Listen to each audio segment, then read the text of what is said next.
Mateo tiene únicamente 28 capítulos y hoy vamos a estar estudiando en el capítulo 25.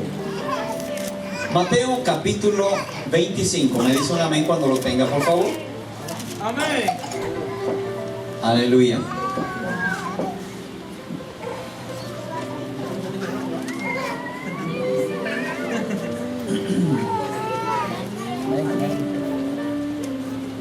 Bueno, Mateo capítulo 25, verso 1 dice: parábola de las 10 vírgenes. Entonces, el reino de los cielos será semejante a 10 vírgenes que tomando sus lámparas salieron a recibir al esposo. 5 de ellas eran prudentes y 5 insensatas. Las insensatas, tomando sus lámparas, no tomaron consigo aceite. ¿Qué no hicieron las insensatas? No tomaron consigo aceite. Mas las prudentes tomaron aceite en sus vasijas juntamente con sus lámparas.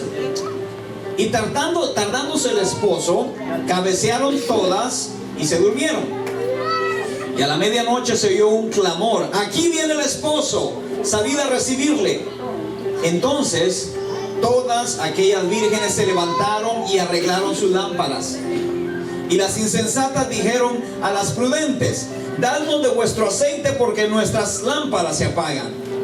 Mas las prudentes respondieron diciendo: para que no nos falte a nosotras y a ustedes, vayan más bien a los que venden y compren para ustedes mismas.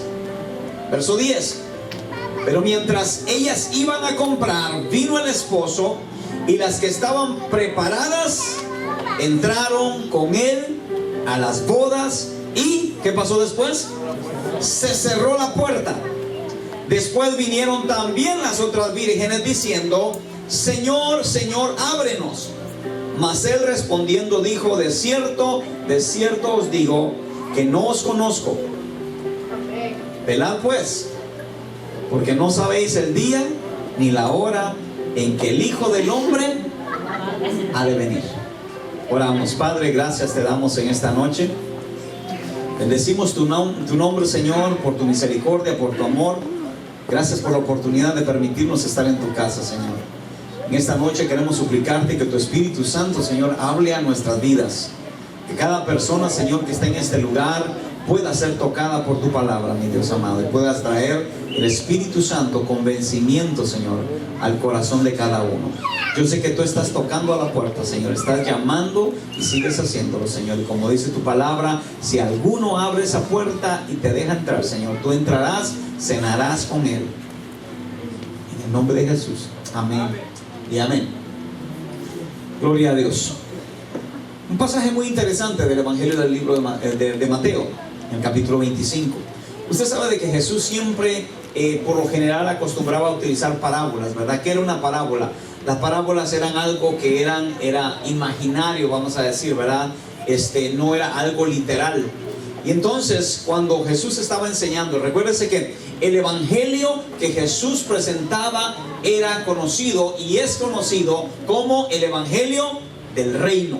Amén. ¿Por qué se le conoce como el evangelio del reino? Porque lo que Jesús vino a enseñar y vino a transferir de generación en generación ha sido el reino de Dios y su justicia. Jamás vino Jesús a hablar de un reino natural, de un reino material, terrenal. Siempre era el reino de Dios. Por lo tanto, en el capítulo 25, lo primero que nos enseña es que dice: el reino de los cielos será semejante a 10 vírgenes que tomando sus lámparas salieron a recibir al esposo. No quiere decir que las vírgenes son el reino de los cielos. El reino de los cielos está considerado como la boda. Si usted se recuerda, mientras leíamos, dice que las 10 vírgenes estaban esperando el día, momento preciso donde la fiesta se diese, donde las bodas se celebraran. Pero ¿qué sucedía? No iban a estar advertidas, tenían que estar velando, tenían que estar esperando. ¿Y qué es lo que sucede? Verso 2 dice: 5 de ellas eran prudentes y 5 eran insensatas. Cuando hablamos en relación de porcentaje, estamos hablando de la mitad, ¿verdad? 50% estaban siempre en la cosa, 50% estaban siempre en su propio mundo. Las insensatas, dice, tomando sus lámparas, no tomaron consigo aceite. Le pregunto, ¿para qué lleva la lámpara si no lleva suficiente aceite? Si usted sabe que en un momento no le va a funcionar. Los potenciales que Dios pone en nuestra vida siempre van a dar fruto, siempre y cuando nosotros nos mantengamos trabajando en el reino de Dios. Ayer escuchaba un mensaje dedicado al liderazgo, donde habla de las diferentes circunstancias que suceden en la vida del ser humano. Hemos visto, por ejemplo, los días lunes cuando venimos a los tabernáculos de oración. Yo creo que hasta el día de hoy podemos decir que vamos bien en el nombre de Jesús. Y que vamos mejorando, y vamos mejorando, y vamos mejorando. No veo a Mari los lunes por acá, pero seguimos orando. Robin sigue orando en el nombre de Jesús. ¿Verdad que sí? Amén. Gloria a Dios. Así que un día de estos se abren las puertas del Hades y el abismo y le permite ser libre. Gloria a Dios. Amén. Pero el verso 4 dice que las prudentes, ¿qué hicieron las prudentes? Tomaron aceite en sus vasijas juntamente con sus lámparas. ¿Qué nos enseña esto? Que hay que estar prevenido, que siempre hay que esperar lo peor. En ocasiones resulta que nosotros creemos que las cosas se van a dar como nosotros creemos. Que las cosas, porque yo estoy en la iglesia, porque estoy sirviendo al Señor, porque estoy dando mis diezmos y mis ofrendas, todo me debería de empezar a salir bien. Pero usted se va a dar cuenta que es cuando vamos a ser probados. Y una de las cosas que yo he aprendido a través de la palabra de Dios es que vamos a ser probados.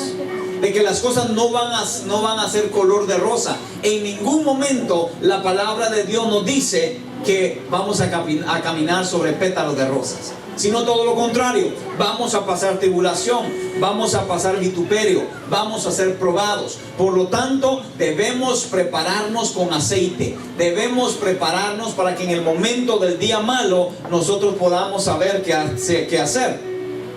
Aleluya. El verso 5 dice: y tardándose el esposo. ¿Cuántos creen que Jesús ya se tardó? ¿Verdad? Han sido generaciones y generaciones y generaciones escuchando de Cristo viene pronto, Cristo viene pronto. Y algunos empezaron preparando, llevaron sus lámparas, pero como dijeron, como viene pronto, no necesito tanta aceite, ¿verdad? Solamente necesito mi lámpara. Y en la espera, ¿qué pasó? Se le empieza a apagar la lámpara, se quedó sin aceite, se fue al mundo a buscarla y allá se quedó todavía. Allá anda comprándolo. Es que Jesús no vino. ¿O cuántos seguimos viviendo vidas creyendo que tenemos toda la vida por delante? Yo se lo digo claramente. La palabra de Dios dice, no lo digo yo, que si el justo con dificultad se salva, ¿dónde queda el impío? ¿Dónde queda el pecador? Si el justo a duras penas, dice otra versión, se salva, ¿dónde quedamos? Entonces, los que no estamos esforzándonos. La palabra de Dios nos está enseñando del reino de Dios. Aunque es una situación hipotética, imaginaria, la que estamos viendo acá, vemos que llegó el momento en que la voz corrió de que el novio estaba por llegar.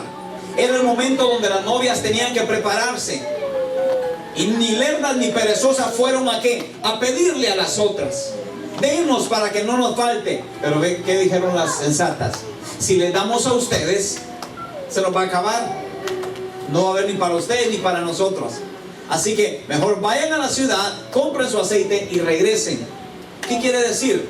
Que en ocasiones personas van a tratar de desmoralizarte, van a tratar de desmotivarte, te van a decir cosas para que tú también mengues, para que tu aceite también escasee en tu lámpara. Recuérdense que la palabra de Dios nos enseña que la lámpara viene siendo un símbolo de ¿qué? La lámpara es la llama de Jesucristo en nuestra vida. El aceite, el fluir del Espíritu Santo, que debe constantemente estar encendido en nuestras vidas. ¿Por qué es que tendemos nosotros a desanimarnos? ¿Por qué es que tendemos muchas veces a darle importancia mayor a otras cosas? Porque nuestra lámpara o está apagada o está ya en las últimas. La palabra de Dios dice claramente, más adelante nos decía que verso 11 dice: después vinieron también las otras vírgenes diciendo: Señor, Señor, ábrenos. Y como en los días de Noé, ¿qué sucedió? La puerta se había cerrado. Y cuando hemos dicho que Dios es el que abre puertas, pero también ¿qué sucede? Él también cierra puertas. La puerta que Él abre, nadie la puede cerrar. Y las puertas que Él cierra, jamás nadie las puede abrir. Por lo tanto, yo no puedo estar pendiente a jugar la lotería de la fe, la lotería de la salvación. ¿Será que me voy a salvar? ¿Será que no me voy a salvar? Vamos a ver si tenemos suerte. Esto no es una cuestión de suerte, es una cuestión de principios, es una condición de estar preparados, que nosotros podamos decir: todo lo que es del reino de Dios, yo quiero aprenderlo. Todo lo que es el reino de Dios, no únicamente quiero conformarme para mí, para mi familia, sino poder compartirlo con otras personas. ¿Cuál fue la respuesta? ¿Cuál fue la respuesta del novio al final? Cualquiera diría: wow, qué fuerte, porque eran mujeres, aunque sea por respeto. No, dijo: apartaos de mí, no las conozco, váyanse. Se cerró la puerta. ¿Por qué? Porque el novio, siempre en la antigüedad, son las mujeres las que tienen que rogar a los hombres, ¿verdad? Amén. ¿Cuántos dicen amén? Amén. La historia se ha ido cambiando por ahí. Las mujeres están un poco incómodas por eso, pero así ha sido. Imagínense, tuvieron que desvelarse para estar con el novio, pero por dormilonas se quedaron. Entonces el verso 12 dice: mas él respondiendo dijo: de cierto os digo que no os conozco. ¿Qué es lo que va a suceder? La palabra de Dios dice: buscad a Dios mientras pueda ser hallado. Mientras pueda ser hallado. Pero muchos de nosotros seguimos caminando creyendo que en el momento que necesitemos a Dios, solo vamos al rinconcito, nos arrodillamos y ahí lo vamos a encontrar. Hay un momento, hay un tiempo para cada cosa, hay una estación. Pero si nosotros venimos y empezamos a jugar con nuestra suerte, en vez de buscar a Dios ahora que podemos hacerlo, con la facilidad que podemos hacerlo, nos va a suceder como pasó con estas mujeres. Siempre hablando Jesús en parábolas, continúa en el verso 14, hablando siempre ¿de qué? Del reino de los cielos. ¿Por qué? Porque el reino de los cielos es algo que no tiene imaginación ni comparación delante de nuestra mente para saber qué significa.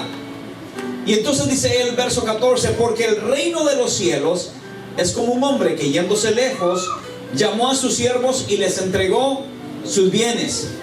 A uno dio 5 talentos, a otro 2 y a otro 1, a cada uno conforme a su capacidad, y luego se fue lejos.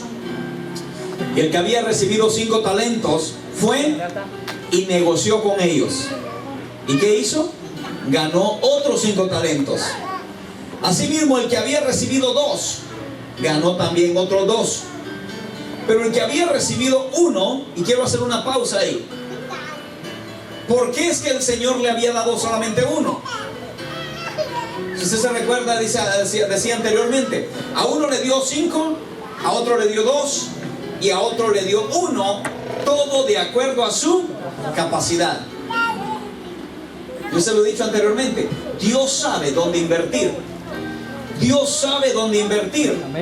¿Qué quiere decir eso, pastor? ¿Me va a dar? No, quiere decir que Él va a depositar su Espíritu Santo donde aquellos que saben que van a hacer producir algo, que van a traer un movimiento. Decía el apóstol Maldonado en una de sus enseñanzas de liderazgo: muchos somos creyentes, muchos somos del montón, pero yo defino no ser uno del montón. Si usted se da cuenta, en cualquier lugar donde usted vaya, hay gente que piensa como el montón. Hay gente que es cortada de la misma manera. Se quejan, murmuran, no les gusta, no están de acuerdo, mucha iglesia, mucho discipulado. Pero el que no es del montón hace la diferencia. Por eso es que no todo el mundo es líder. Líderes son contados. Líderes que conquistan son personas que cambian la ruta de la dirección de las cosas. Usted decide ser diferente. ¿Qué es lo que hace la sociedad? ¿Qué es lo que hace el mundo normal? Trata de correr a la misma dirección donde va la mayoría. Porque de esa manera yo me siento aceptado. Porque de esa manera yo siento que encajo, ¿verdad? Y si voy, hago lo que los muchachos hacen, hago lo que mis amigas quieren, entonces yo soy parte del grupo. Pero ¿sabe qué? Sigue siendo parte del montón. Aleluya. Dios. Pero Dios quiere levantar gente diferente, gente con mentalidad diferente, que aunque así diga, aunque todos los de esta iglesia no quieran hacer nada, yo voy a hacerlo. Aunque nadie quiera evangelizar, yo voy a hacerlo. Aunque nadie quiera ser enseñado y discipulado, yo quiero hacerlo. Y esa es la mentalidad. Por eso volvemos al punto donde dice: asimismo, aquel que había recibido 5 fue, ¿y qué hizo? Negoció con ellos y ganó otros 5 talentos. El que había recibido 2 también se ganó otros 2. Pero el que había recibido 1 fue y cavó en la tierra y escondió el dinero de su señor. Después de mucho tiempo vino el señor de aquellos siervos y arregló cuentas con ellos. ¿Quién le ha dicho a usted que Dios no va a arreglar cuentas con nosotros? Así que yo creo que al salir de acá vamos a tener que ir a coger la pala y sacar ese talento donde está enterrado, ¿verdad? Porque ha estado enterrado por años en muchos de nosotros. Porque va a venir el Señor y nos va a pedir cuentas. Después de mucho tiempo, verso 19, vino el Señor de aquellos siervos y arregló cuentas con ellos. Y llegando el que había recibido 5 talentos, trajo otros 5 talentos, diciendo: Señor, 5 talentos me entregaste, aquí los tienes, pero también he ganado otros 5 talentos sobre ellos. Y su Señor le dijo: bien, buen siervo. Imagino hasta con una sonrisa, ¿verdad? Bien, buen siervo y fiel sobre poco. Ponga atención, 5 talentos no era algo poco, era bastante. Pero aún así el Señor le llamó poco, ¿verdad?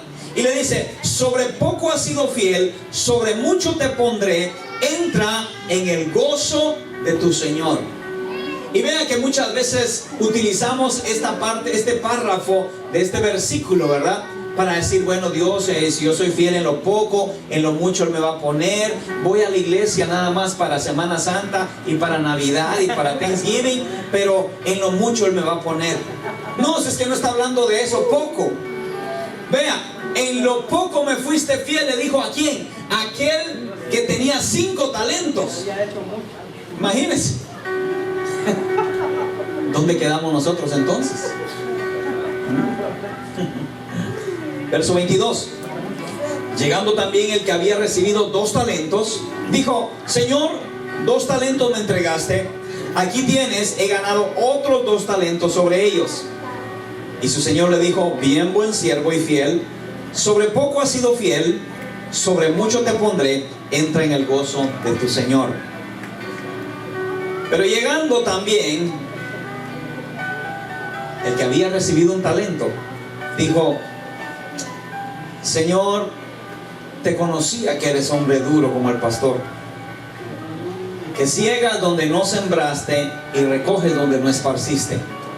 Por lo cual tuve miedo y fui y escondí tu talento en la tierra. Aquí tienes lo que es tuyo. Respondiendo su señor le dijo: siervo malo y negligente, sabías muy bien que ciego donde no sembré y que recojo donde no esparcí.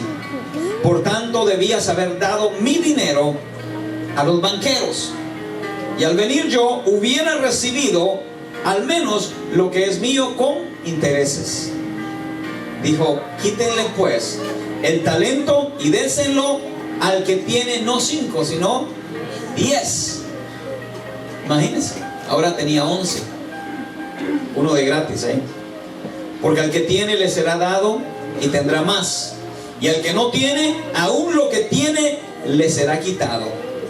¿Y qué pasa con el siervo malo, inútil? Echadle en las tinieblas de afuera, ahí será el lloro y crujir de dientes. Y a veces la gente dice: bueno, en el infierno el llorar y no. ¿Sabe qué es lo que está diciendo? Estamos hablando del reino de Dios. Estamos hablando, lo ponía en una manera metafórica de lo que es las bodas, ¿verdad? Se cerró la puerta Toda la fiesta, toda la diversión, todo el gozo está allá adentro y yo estoy afuera. Vinieron estos hombres de los talentos. Ven, buen siervo y fiel, pasa al gozo de tu Señor. Dos pasan, el otro es echado fuera. Y solo se queda imaginando qué hubiese pasado si yo hubiese multiplicado el único talento que me dio mi Señor. Hasta donde yo recuerdo, el dinero no crece sembrándolo en la tierra, ¿verdad? Algunos guardas dicen que siembran billetes de a 20 para ver si les nacen. Pero la mentalidad es diferente. Como yo le decía hace un momento, cuando yo estaba leyendo y estudiando este pasaje bíblico, nos damos cuenta cuál fue la excusa, cuál fue la justificación del siervo malo y negligente. ¿Qué es lo que le dijo el Señor? ¿Por qué no lo hizo? Tuvo miedo, dice. ¿Cuántos tienen miedo? ¿Cuántos tienen miedo? Yo no tengo miedo, padre. ¿Miedo de qué es? Sí tienen miedo muchos. Porque yo le he dicho claro, ser cristiano es cosa de hombres y de mujeres muy machas. ¿Verdad? No cualquiera se sube en el toro del cristianismo y tarda 8 segundos. El hombre y la mujer que quiere pararse acá es porque sabe que no es cosa sencilla. Entonces, como tienen temor, dice: mejor no me subo. Como tengo temor, mejor me escondo y espero a ver si Dios en su infinita misericordia. No hay ninguna infinita misericordia más allá de la gracia que Él nos dio a través de Jesucristo. Dice la palabra de Dios que cualquiera que toma por vana la sangre de Jesús, Dios jamás podrá perdonar a nadie más. ¿Qué otro sacrificio se puede dar? Cuando hemos visto el compromiso en las personas, siempre queremos ir con esa mentalidad de que la persona pueda aprender algo. Yo le decía a mis hijas hoy en la mañana, especialmente con Giselle, que tiene 12 años, le digo: yo quiero que empieces a aprender lo que son los niveles de liderazgo, cómo empezar a hacer cosas. Yo le decía a mi hija, si es posible, no sé, tal vez podamos programar que llevarla a una iglesia donde hayan jóvenes, que coja una visión, la traiga y que empecemos a levantar. Pero ¿sabe qué? Esto no es una cosa de una sola persona. Aquí hay jóvenes también ya. Pero la pregunta es: ¿qué quieren los jóvenes? ¿Qué es lo que hay en su mente? ¿Cuáles son sus prioridades ahora mismo? Bueno, pastor, ahora mismo pues mi prioridad es disfrutar la vida. Cuando ya tenga 60 años, entonces voy a considerar servir al Señor. Bueno, recuérdese que Dios no recibe migajas de nadie. Él dio lo mejor. Amén. Y el problema es eso, que en lo que usted anda en el mundo disfrutando su vida, entre comillas, comprando aceite para cuando venga el Señor estar listo, cuando usted regresa, la fiesta ya empezó y usted se quedó afuera. Por eso es que yo tengo que estar alerta, yo tengo que estar listo. Algo bien interesante que tiene que ver mucho, decía el apóstol, y lo decía muy tajante y claro, decía: de 10 mujeres del ministerio del Rey Jesús, una de 10 que se llegaron a casar y establecieron su familia y tuvieron su esposo y sus hijos, solo una de cada 10 siguió sirviendo. Las demás ahora estaban muy ocupadas con el marido, muy ocupadas con los hijos, y eso las apartó de servir en la casa de Dios. Lo mismo que los 10 leprosos. Uno regresó. Todos recibimos los beneficios, todos. Cada uno de nosotros recibimos beneficios del Señor. Pero cuando llega el momento de decidir, ¿qué sucede?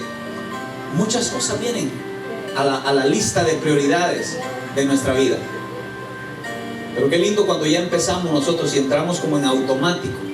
Y ya sabemos de que el día que voy a la iglesia, ese día no se cambia, ese día no estoy, a menos que esté muriéndome, literalmente muriéndome en mi casa, que no pueda salir. Pero de lo contrario, usted sabe que es la casa de Dios. Y ese es el nivel 1. Después es el empezar a servir. ¿Qué yo hago en la casa de Dios? ¿En qué yo puedo apoyar? ¿En qué yo puedo hacer que haya una expansión en el reino de los cielos? Si yo le preguntara, sin necesidad que usted levante la mano, ¿cuántos nos cansamos de invitar gente que ya no invitamos desde hace meses? Desde hace meses. Es el día de ir a la iglesia, solo nos cambiamos, nos preparamos y nos vamos. No le hablamos a nadie. A nadie. Es que yo les dije a algunos, pastor, pero no querían. Entonces entramos en el modo de comodidad, en el modo de conformismo, donde ahora solamente para nosotros, nadie más lo quiere. Cuando la palabra de Dios nos dice que debemos seguir llamando en tiempo y fuera de tiempo. Aleluya. Cuando nosotros analizamos los talentos, siempre yo decía anteriormente, Dios nos da talentos basados en nuestra capacidad, ¿verdad? Y el talento, yo digo siempre, ¿cuántos acá pueden decir, pastor, yo no tengo ni siquiera un talento? A mí Dios no me dio nada. Todos tenemos, el nivel más pequeño es un talento.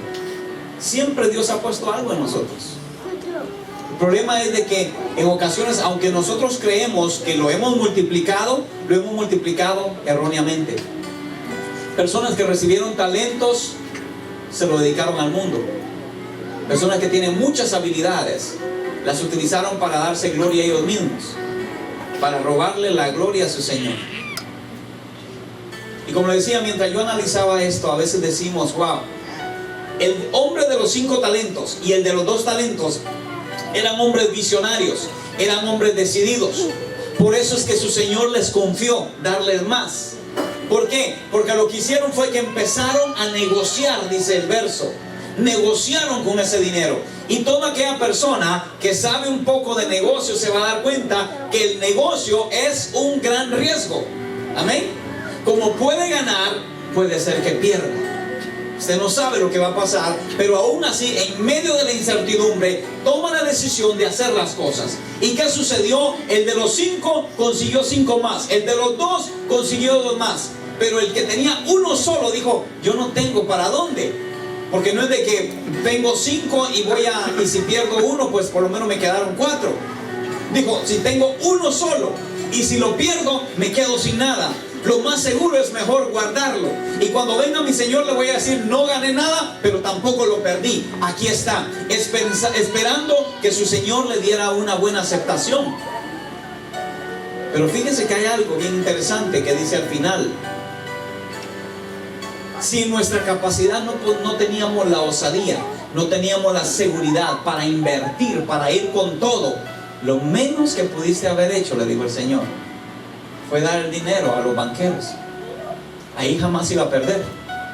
Ahí no había riesgo que se perdiera.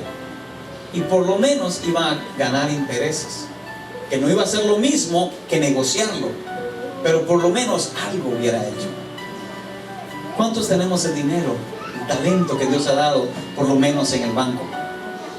¿Cuánto lo tenemos escondido?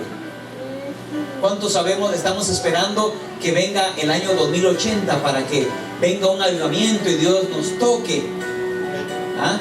Vea que yo creo que todavía hay gente, yo he hablado con gente que dice, pastor, es que yo quisiera tener un encuentro con Dios como el que tuvo Saulo de Tarso.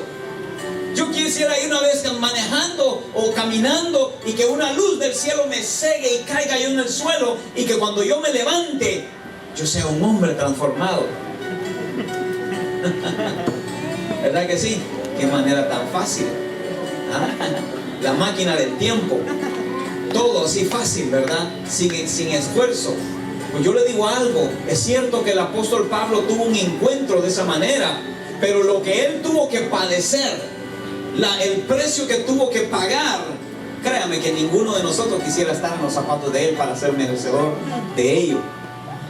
Por lo tanto, decía la pastora hace un momento, siempre vamos a estar empujando para ver quién quiere hacerlo.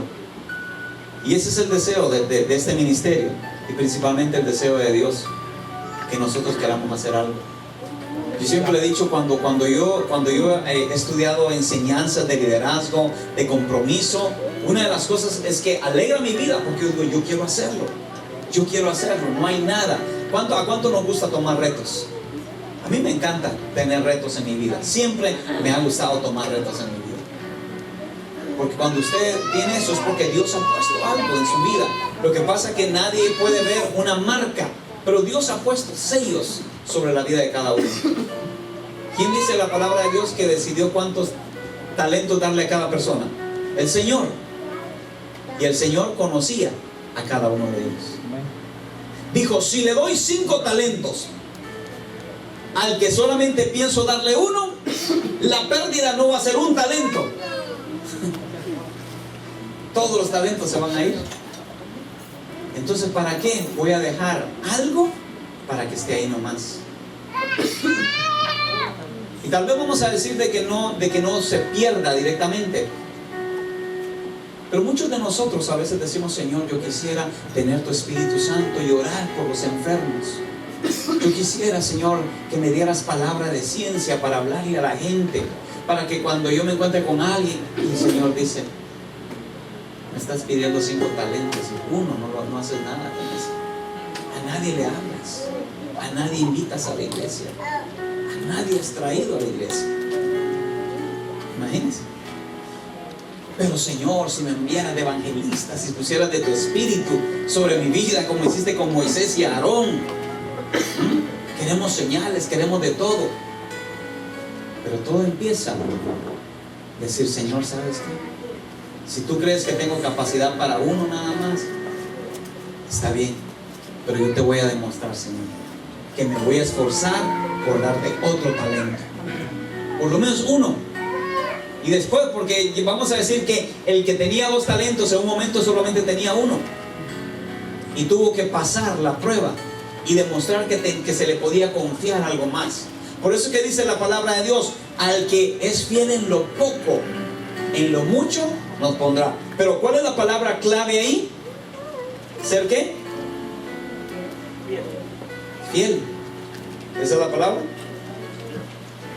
Vamos a ver. Creo que sí. ¿Verdad que sí? Fiel. ¿Qué es la palabra fiel? Fidelidad. Algo que no cambia, algo que permanece, algo que es estable. Entonces dice la palabra de Dios, al que es fiel en lo poco. Fiel en lo poco. Venir a la iglesia no es 5 talentos, es un talentito. Venir a la iglesia y dar mi ofrendita, mi diezmito, es un talentito. Mucha gente dice, no, son 20 talentos lo que yo le estoy dando al Señor, porque imagínense, yo podría estar viendo la novela y decidir ir a la iglesia. Oye, eso es un gran sacrificio para el Señor.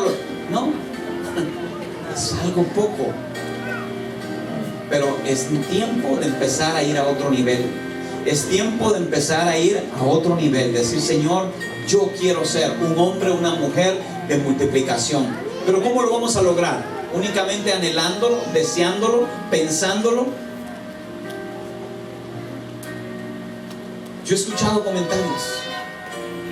No hay iglesia como el tabernáculo. Gente que estuvo aquí, obviamente, porque alguien que nunca haya estado acá no puede decirlo. Pero gente que estuvo acá, es que no hay iglesia como el tabernáculo, pero este problema hay ahí. No he encontrado otra iglesia como el tabernáculo, pero siempre hay un pero en la sopa que te impide y te limita de poder llegar al nivel y al propósito que Dios tiene para tu vida. Y como decía hace un momento, podemos ser parte del montón y pensar como todo el mundo piensa. ¿Y cómo te vas a dar cuenta en qué nivel estás? Cuando empieza Dios a hablar tu vida, cuando empieza Dios a través del pastor ofendiendo tu mente para revelar qué hay en tu corazón. Y entonces nos damos cuenta realmente en qué nivel estamos. Y decimos, realmente yo estoy en la disposición de hacer lo que sea. Cuando yo voy a Palm Bay, a veces se va Wilmar, se va Fausto. Jesús ha llegado con su familia. Pero la mayoría deben de pensar, es que Fausto y Wilmar, pues, ni mujer tienen, ni hijos.